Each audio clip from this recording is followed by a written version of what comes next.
Sino ba naman ang hindi nakakakilala sa sikat na aktor na ito? Lingid sa kaalaman ng karamihan na inatake pala siya sa puso. Magpapatuloy pa ba kaya ang kanyang pagiging artista matapos dumaan sa iba't ibang malalang karamdaman? Alamin natin sa video na ito. Si Crispin Parungaw Medina Sr. o mas kilala bilang si Pen Medina ay isa sa pinakarespetado at batikang aktor sa sining ng pelikula, telebisyon at teatro sa Pilipinas. Kilala siya sa kanyang pambihirang galing sa pag-arte, partikular na sa mga markadong karakter na bida man o kontrabida. Ipinanganak siya noong August 27, 1950 na kasalukuyan ng 76 years old. Nag-aral siya sa University of Santo Tomas, Far Eastern University at sa University of the East kung saan kumuha siya ng Fine Arts at Pre-Med. Hindi niya tinapos ang kolehiyo upang pasukin ang mundo ng pag-arte. Nagsimula siyang umarte sa mga dula sa teatro bago lumipat sa pelikula at telebisyon. Nakatatak na sa mga Pilipino ang kanyang pagganap sa mga sumusunod.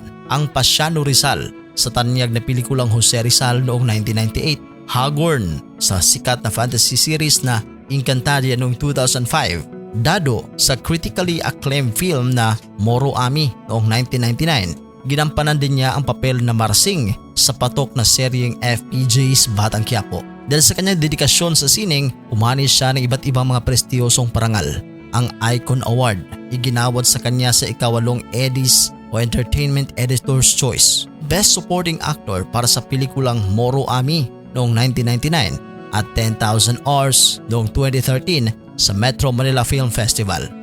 Best Actor sa Cinema One Originals Digital Film Festival para sa pelikulang Layang Bilanggo noong 2010.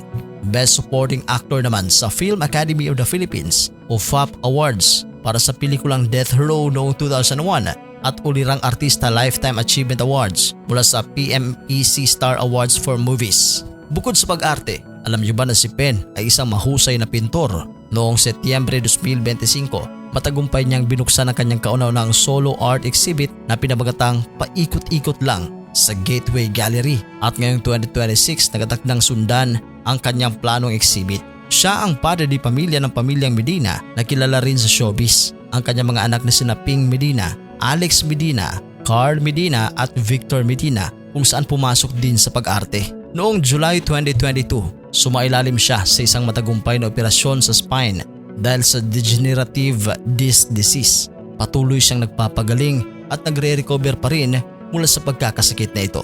Noong August 2025, naging biktima siya ng isang malalang death hoax o peking balita sa Facebook na kumalat na siya raw ay pumanaw na.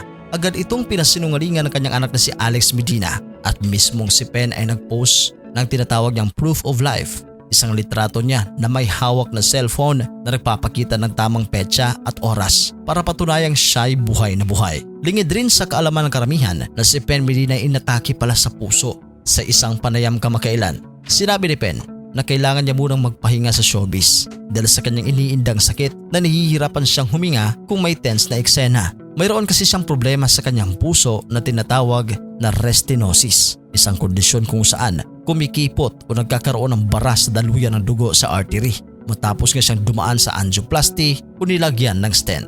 Ikaw, isa ka rin ba sa umiidolo kay Pen Medina? Para sa inyong reaksyon, i-comment lang yan sa ating comment section. At sa mga hindi pa nakapag-subscribe, huwag kalimutan na mag-subscribe sa ating channel.